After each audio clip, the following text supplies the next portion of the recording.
Well, hi everyone. My name's Peter Muddle, and it's my pleasure to bring to you the Maths Advanced HSC examination multiple choice and questions 19, 30 and 31 from last year's exam. We're going to start with the multiple choice, and while I'm not going to focus on particularly working through solutions, I will provide a little commentary around each of these questions. So for question one, we found that this question was answered reasonably well by students who at this level can make the connection between domain as values of what x can take and ensuring that they solve 2x minus 3 to greater than or equal to 0 in order to get the answer of D. For question two, again, a rather straightforward question, and while it's difficult to know exactly how the students answered this question, I would imagine that students who chose to draw a graph of this situation were able to simply solve this question and obtain the answer of B. For question three, students who were able to make the link to Z-scores and to calculate Z-scores for each subject were able to work out the strongest subject and the weakest subject and obtain the answer of A. For question four, this was an interesting question. At first, it looks really straightforward, but then students have to think about integrating E when they're used to integrating E to the X. And so those students who are able to think about E having a numerical value were most likely to able to integrate E with respect to X and come up with the answer of B. Question five, this question is solved simply by eliminating A and B as X squared is negative and then finding the axis of symmetry or another solution, given that B is greater than 0, to obtain the correct answer of C for this question. We're now moving on to some more complicated questions, but this question was solved well by many students, and again, being multiple choice, we're imagining that either drawing the correct graph translated up by 5 units with an amplitude of 2 units, or by finding the median of the curve at y equals 5, the median oscillation point, and then moving up or down by 2 units as their amplitude would have helped them to find the answer of B. For question 7, the biggest issue for this question we suspect was for students who couldn't tell the difference between finding an integral as a value and finding an integral as an area, where the position of the graph relative to the x-axis becomes most important. The answer to this question can be obtained as A, but that would be a major point found in the statistics was an inability to make that distinction. Moving on to question 8, and this question caused issues and was one of the most difficult questions in this section, where students need to demonstrate an understanding of position relative to the x-axis, gradient and concavity in solving this question, particularly when a few of the answers look rather similar to one another in order to get the answer of A. Question 9 was another interesting question with new content for this year for the HSC course in Advanced. Students who understand the rules and percentages around normal distributions could solve this problem, but there was a little bit of work to do in order to solve this correctly and get the answer of C. And finally, not unexpectedly, this final multiple choice question was a challenging one, needing an understanding of functions to solve correctly at a higher level of understanding. This question proved a tough one for many students in order to obtain the correct answer of D. Well, that's the end of the multiple choice section, and now I would like to move on to the other 3 questions that I spent significant amount of time in during the marking process. The first question we're going to look at is the proof question at 19. Prove that sec theta minus cos theta is equal to sine theta tan theta. And in this section, I'm going to just discuss briefly some general feedback, some areas for student improvement, and some things that were done well by students. So general feedback on this question was that this was a prove question. More successful students took the left-hand side of the equation and used their knowledge of trigonometric identities in order to manipulate this correctly to make it equal to the right-hand side. Or they would start with the right-hand side and make it equal to the left-hand side. Some students manipulated both the left-hand side and the right-hand side to show that they could come to an equivalent statement. Other students manipulated the equation correctly to prove a trigonometric identity. Some things we noticed about areas for improvement: knowing the correct trigonometric rules for solving, not splitting trigonometric rules to their simplified version. Some students skip steps along the way. Ensuring the final answer is provided as directed by the question. Some students didn't answer the question they were asked. Copying the correct formula from the reference sheet is an area for improvement for some students. Specifying the left-hand side and the right-hand side to prove the identity. I want to say at that point that some students just picked a value for theta, showed that it was true in one instance and said that was the proof. So an encouragement to work with students on what does proving look like. Some students need to set their work out more clearly, as some students' work was hard to follow. And some students found it difficult to identify the trigonometric relationship that 1 minus cos squared theta equals sine squared theta. In better responses, students were able to identify those relationships. They were able to establish a common denominator in order to move through the proof cleanly and clearly. Better responses included a clear setting out of work, clear techniques, and students who were able to perform and manipulate fractions. There was a fair bit of work done in better responses around common denominators as well. Let's move on to questions 30 and 31. Question 30, I must admit, I really enjoyed the question. Question 30 was a wonderful question. Having a look at this first part here, where the first job is to find the x coordinate of A to show that it was 4 over A plus 1. Just a little general feedback on that as we go. Candidates are reminded to ensure that they check their solution with what they are required to show. As we found that some students found a different solution, completely ignored the one earlier, the value of A being 4 over little a plus 1.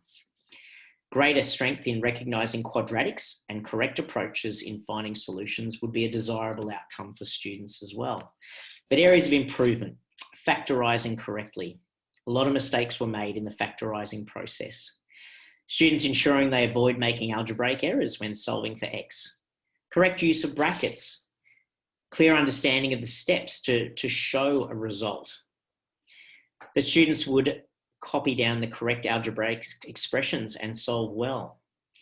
Solving quadratic equations is an area for some students to work on. And some students are missing important steps in their proofs, and we can't be too sure they haven't just written down the answer at the end without showing us how they got there. In better responses, there was clear logic being used. There was correct solving of quadratics. There was correct factorising. There was clear working out and a coherent movement from one step onto the next. Question 30b, we extend on this, and they were told, just going back to the earlier slide, told that the shaded area was equal to 16 on 3. And they had to find the value of A in order to make that area 16 over 3. General feedback on that was that the successful students wrote the correct integral, found the primitive, substituted correctly, and found the correct solution. A lot of students were able to find the correct integral and the primitive, but then they struggled with other parts. Many students did not include the -0 at the end. In fact, they just left it out, and we weren't sure if they had remembered that there needed to be a substitution step. Better students recognised that the value of A must be positive in their final solutions. Many students used the incorrect order of their functions in the integral, and so effectively were not able to find the correct solution. Some students didn't use the correct limits. But the larger proportion of candidates were challenged by finding a correct equation and following that, successfully solving the equation for A. Those who effectively factorised were generally more successful in coming to the correct solution.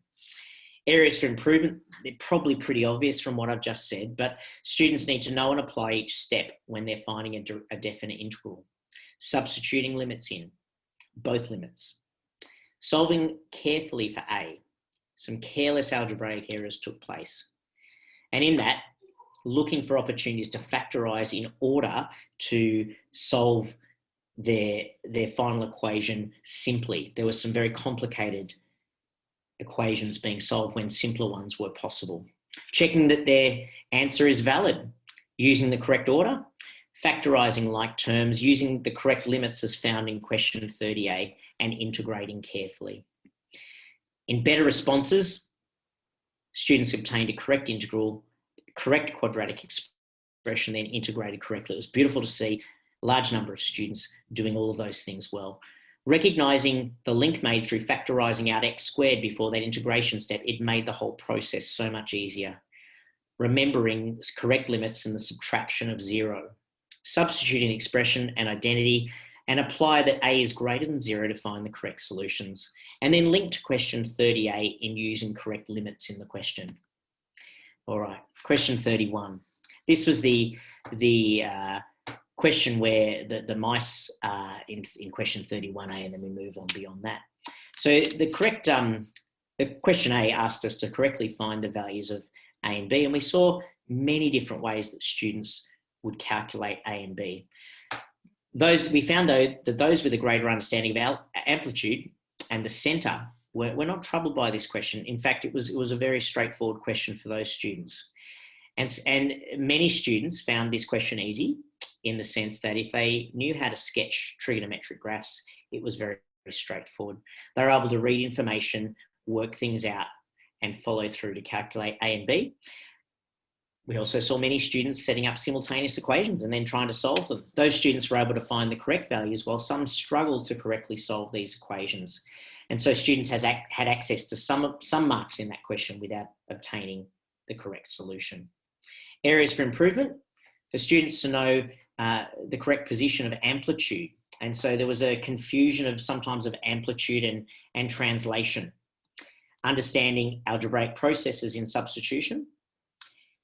Making sure they understand trigonometric graphs as written in radians, not degrees. Applying processes of solving simultaneous equations effectively. Understand what A and B means, that relates to my earlier point. Solving simultaneous equations carefully, and taking care to avoid careless errors when finding the median point on the graph at the y-intercept. In better responses, students were able to obtain the correct values of A and B from the graph provided in the question, understanding the terms amplitude and translation in the process while linking it to the sine curve. Finding correct values for A and B from the graph, understanding that this was the quickest and simplest way to complete the question successfully. Solving the simultaneous equations for A and B clearly and succinctly. And clearly understanding the geometrical significance of A and B and just reading their values from the graphs. All right, 31B. At this point, we are looking at introducing cats into the question. And so the question was to find the values of T where both the population of the cats and the mice are increasing. And in this question, students use their knowledge of sketching functions to find the correct solution. Good students in this question drew a graph to show the population of cats and then were able to find some correct inequalities. Some found the inequalities correctly for one of the graphs, but could not get the second. Many students used differentiation to find the parts of the function that were increasing for both the cats and the mice. The better students in this question were then able to combine their answers to achieve the correct solution. Some students struggled as they did not differentiate correctly or use the graphs to assist them in finding a solution. There were a number of non-attempts, which is not surprising at this end of the exam.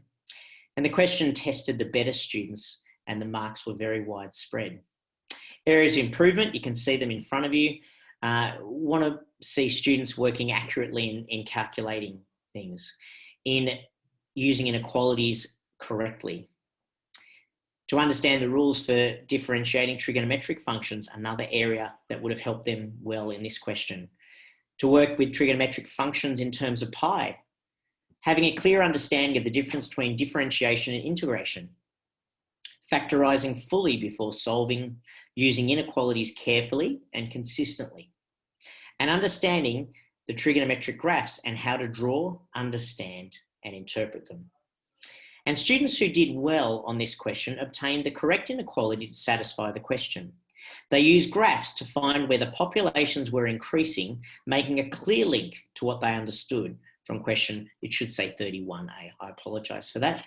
To find C-T and M-T and interpret their application to the term increasing and what that meant, and to apply an understanding of where the stationary points on a trigonometric graph exist for a sine and cosine curve, and to link these to the correct notation for displaying an inequality.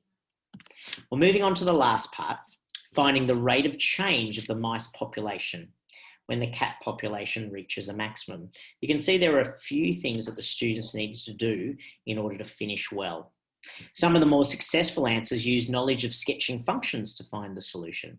Good students on this question drew a graph to show the population of cats and then were able to find some correct inequalities. Some found the inequalities for one of the graphs correctly but couldn't get the second. Many students used differentiation to find the parts of the function that were increasing for both cats and mice. More capable students were then able to combine their answers to achieve the correct solution. Some students struggled as they did not differentiate correctly or use the graphs to assist them in finding a solution. There are a number of non-attempts on this question, and this question tested the better students and the marks were very widespread. Areas for improvement, in addition to what I've already said, understanding rules for differentiation, that's come up a few times. Using their theta to evaluate as required, and linking it to the earlier parts in the questions to work out what they've already worked out and don't need to repeat. Ensuring they don't misunderstand and confuse the radian degree measure, accurately substitute, find correct maximum through testing points on either side of the stationary point, or through use of the second derivative, or appreciate that a correct graph could be more useful in leading to the correct solution quickly. Finding the correct derivative of M-T and substituting accordingly, and always showing their substitution step and not merely calculating an answer and writing it down. And finally, in better responses, students were able to find T equals 36 and then substitute it into M-T. By making those two connection points and working well, they were able to link their understanding of what they were being asked to do in question 30A and 30B, 31A and 31B, I apologise, as an understanding that would lead them to solve question 31C more often, and to appreciate the rate of change as the first derivative of M of T. Well, that's the end of the multiple choice, question 19, 30 and 31. Thank you very much.